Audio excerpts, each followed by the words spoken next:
The ATI Era. Before AMD ever touched graphics cards, there was ATI, a Canadian company that spent the late 90s and early 2000s throwing punches at NVIDIA like a scrappy underdog in a boxing ring nobody thought they'd survive. Back when graphics cards had weird names, loud fans, and drivers that worked, sometimes.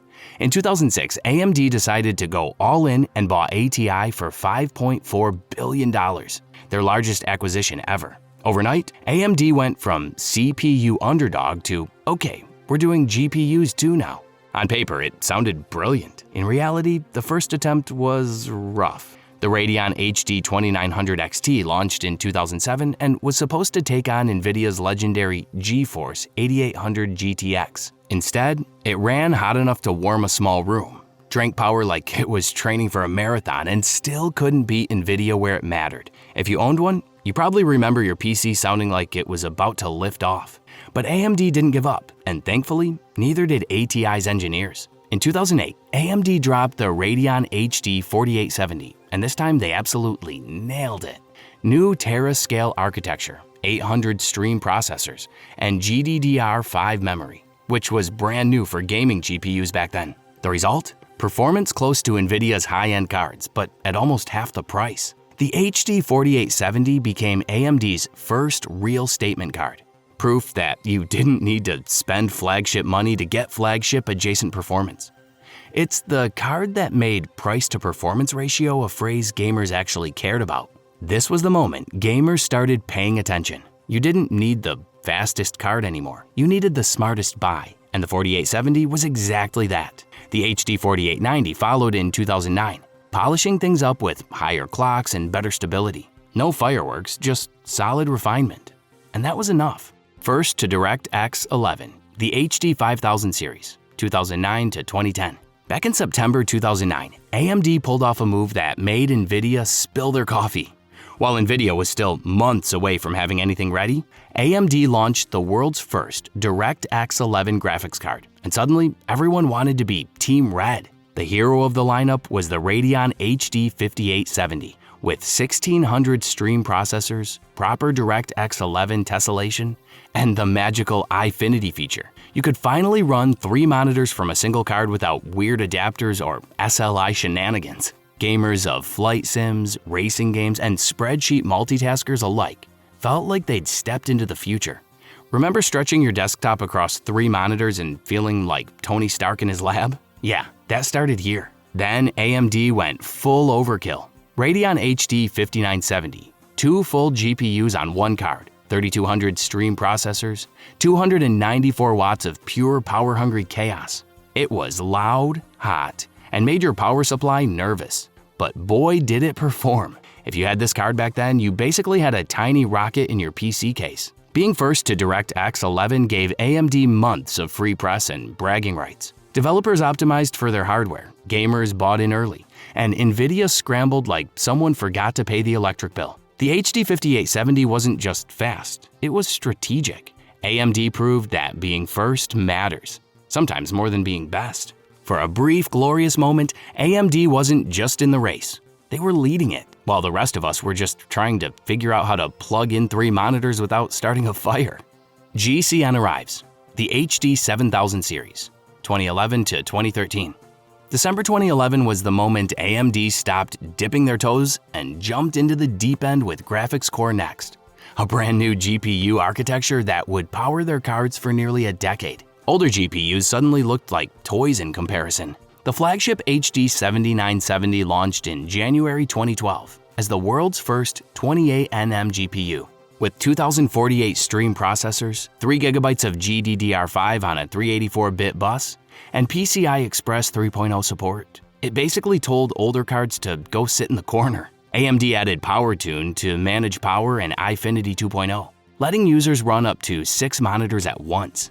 It was perfect for gamers who wanted to feel like they were flying a spaceship, or for people who just liked confusing their friends. Later, the GHZ edition pushed clocks past 1000 MHz and briefly made AMD the single GPU performance crown before NVIDIA swooped in with the GTX 680. For a little while, AMD had bragging rights, and the memes practically wrote themselves. The HD 7970 also quietly became one of the longest supported GPUs in AMD's history. Driver updates kept coming for years, making it a surprisingly future-proof purchase for anyone who bought one at launch.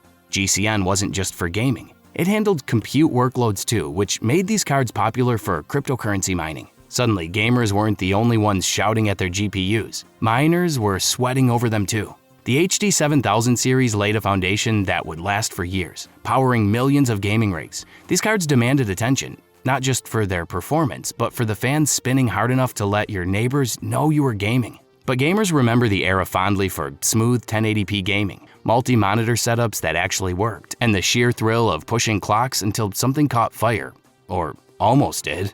The Hawaii heaters, R9 290X and Fury, 2013 to 2016. In October 2013, AMD unleashed the R9 290X, codenamed Hawaii, and it quickly became infamous for two things: incredible performance and incredible heat.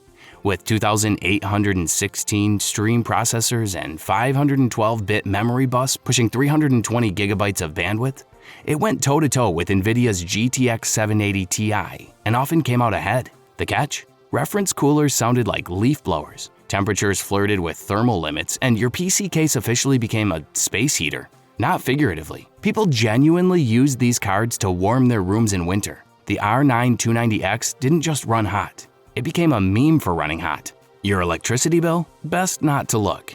AMD also released the R9 390 and 390X in 2015, essentially refreshed Hawaii chips with 8 gigabytes of VRAM. They aged surprisingly well, outlasting many competitors thanks to that extra memory buffer. If the 290X was the muscle car, the 390X was the same car with a bigger fuel tank. AMD didn't stop there. In 2015, they introduced the R9 Fury X, rocking high bandwidth memory, or HBM, a stacked memory design promising massive bandwidth in a tiny package. On paper, it was revolutionary. In reality, 4 gigabytes of HBM struggled with high-resolution textures, and pricing made it tough to compete with NVIDIA's GTX 980 Ti. The R9 Nano tried to cram Fury-level power into a tiny card for small form factor builds. It technically worked, but compact cases amplified heat and noise, making it a tricky sell. These cards delivered jaw-dropping performance for gamers and enthusiasts, especially at 1440p and even early 4K. Multi-monitor setups thrived, benchmarks looked great, and AMD proved it could innovate. But anyone sensitive to noise or heat learned to invest in liquid cooling or endure ear-splitting fans. Despite the heat and noise, the R9 290X earned a cult following. Gamers who tamed it with aftermarket coolers got incredible performance for years. It wasn't elegant, but it was powerful, and sometimes that's enough. The lesson? Raw power alone doesn't win hearts if your GPU feels like it's auditioning for a NASA rocket launch. The People's Champion, Polaris RX 400/500, 2016 to 2018. By mid-2016, AMD realized chasing NVIDIA's top-tier GPUs was like trying to outrun a Ferrari on a tricycle. Instead, they aimed at the masses with the RX 480. Priced at $199 with 8 gigabytes of VRAM, it was built on the new 14nm FinFET Polaris architecture. Not enough to crush a GTX 1080, but it could handle 1080p gaming with settings turned up, and even 1440p with some compromises. Features like asynchronous compute and improved power efficiency made it feel modern without costing an arm and a leg. For gamers tired of paying $400 to $500 for NVIDIA cards, this was a breath of fresh air. A year later, the RX 580 arrived, and it became one of the most beloved budget GPUs ever made. AMD boosted the clocks, squeezed more performance from the same Polaris core, and kept the price around $229 for the 8GB model. The RX 580 wasn't fancy, it wasn't flashy, it was just reliable. Like that old Honda Civic that refuses to die no matter how many miles you put on it. Suddenly, budget gaming builds could run titles like Overwatch, The Witcher 3, or GTA 5 at respectable frame rates. It was like getting a sports car engine in a hatchback. Not the fastest, but fast enough to make you grin. Then crypto happened. Ethereum miners discovered Polaris GPUs could churn hashes like nobody's business. Prices on the resale market jumped to $400, $500, even $600. Gamers searching for a budget-friendly card were left staring at empty shelves, wondering if the RX 580 had evolved into a mythical creature. The card itself didn't change. The world around it just went mad. Quick question. Which AMD generation was your first? The budget hero RX 580, the hot and loud R9 290X, or did you jump straight to the RDNA? Drop it in the comments. And if you're finally understanding why AMD cards have such weird names, hit the like button. It genuinely helps the channel. Polaris proved that AMD could win hearts by focusing on what most gamers actually need: smooth performance, reasonable pricing, and reliability. It could handle multiple browser tabs, Twitch streams, and a round of Fortnite at once without collapsing in a dramatic puff of smoke. The hot comeback attempt, RX Vega, 2017. In 2017, AMD decided it was time to chase the high-end crown again with the RX Vega series. Built on the new Vega architecture with ABM2 memory, these cards promised cutting-edge performance, eye-catching specs, and a tendency to run hotter than a laptop on a pillow.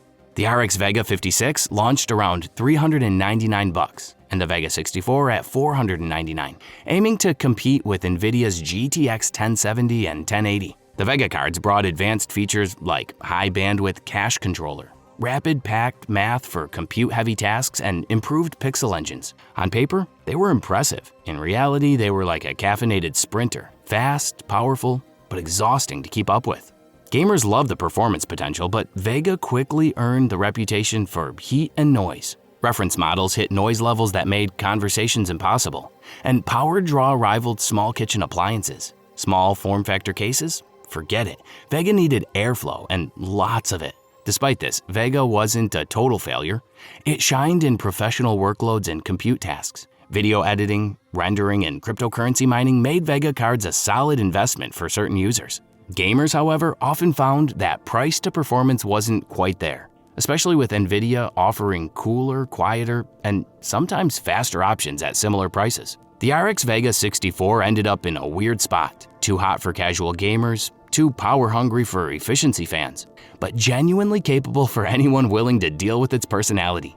It wasn't a failure, it was just high maintenance. AMD's real comeback, RDNA and RX 5000/6000. 2019 to 2021. By 2019, AMD had finally learned its lessons from Vega's hot-headed antics and returned with a clean, sharp plan, the RDNA architecture. The RX 5000 series launched first, built on a 7nm technology, finally bringing GPUs that ran cool, didn't sound like a jet taking off in your room, and still delivered solid gaming performance. The RX 5700 and 5700 XT offered 1080p and 1440p performance that could take on NVIDIA's GTX 1660 Ti and RTX 2060, all while being easier on the wallet, around $340 for the 5700 XT. PCIe 4.0 support and improved compute units meant AMD could actually flex in productivity tasks too, like video editing, rendering, and making your spreadsheets look slightly less depressing. Then came the RX 6000 series, AMD's full return to the high end. RDNA 2 brought hardware ray tracing, infinity cache up to 128 megabytes to keep memory bottlenecks in check, and smart access memory, letting Ryzen CPUs talk to GPUs like they were best friends sharing secrets. The RX 6800 XT became the star of the lineup, AMD's answer to the RTX 3080. It delivered near-identical performance in rasterization, often at a lower price, and finally gave Team Red a flagship worth bragging about. The 6800 and 6900 XT rounded out the lineup, but the 6800 XT hit the sweet spot. High-end 1440p and 4K gaming without the sell a kidney price tag. AMD also introduced Fidelity FX Super Resolution, or FSR, their answer to NVIDIA's DLSS. Unlike DLSS, FSR worked on almost any GPU, including older cards and even some NVIDIA hardware. It wasn't quite as sharp as DLSS at launch, but it gave AMD users something they'd been missing, a real upscaling solution. VR and high refresh rate monitors finally felt enjoyable, and the power draw was finally reasonable. RDNA 2 wasn't just a comeback, it was validation. AMD proved they could compete at the top without requiring a power plant to run their cards. Where AMD stands now, RDNA 3 and beyond, 2022 to 2026. By 2022, AMD fully unleashed RDNA 3.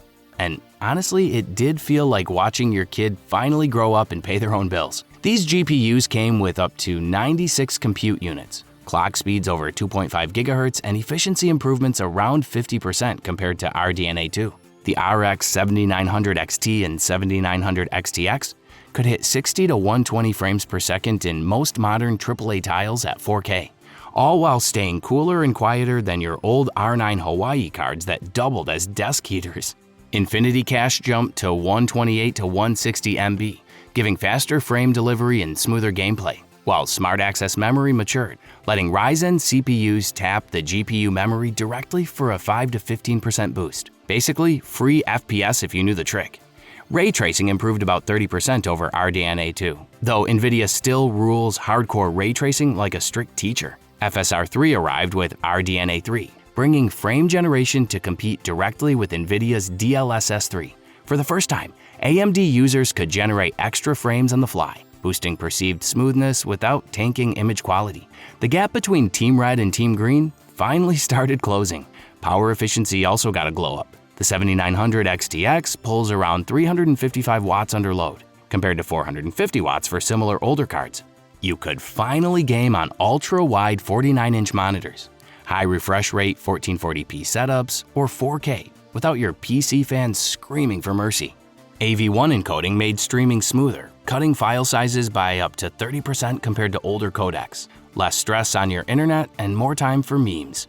Looking forward, RDNA 4, expected with the RX 8000 series, promises significant ray tracing improvements, better AI acceleration, and continued efficiency gains. AMD has signaled they're focusing on the high-volume mid-range rather than chasing the ultra-expensive Halo products. Translation? More cards regular people can actually afford. For now, RDNA 3 proves AMD isn't just competing. They're making the kind of cards that let gamers max settings, content creators render faster, and tech enthusiasts brag without needing a fan just for their GPU. Team Red is back, smarter, cooler, and ready to remind NVIDIA that they're still in the race. From ATI's scrappy beginnings to RDNA 3's efficiency beasts, AMD has proven it can take hits, learn, and come back swinging. They've had fiery GPUs, crypto-fueled shortages, and a few "why is my room so warm" moments. But somehow, they always bounced back. Which era did you ride with? The Underdog HD days, the Budget Hero RX 580, or the RDNA 3 powerhouse? Drop it in the comments, and make sure you're subscribed so you don't miss the next one. Now, here's the thing. You just learned about AMD's entire GPU journey, but what about their biggest rival? NVIDIA's been in this fight even longer, and their naming scheme is just as confusing. GTX, RTX, Ti, Super, Founders Edition. In the next video, we're breaking down every NVIDIA graphics card so you can finally decide, Team Red or Team Green. Click the video on screen right now. I'll see you there.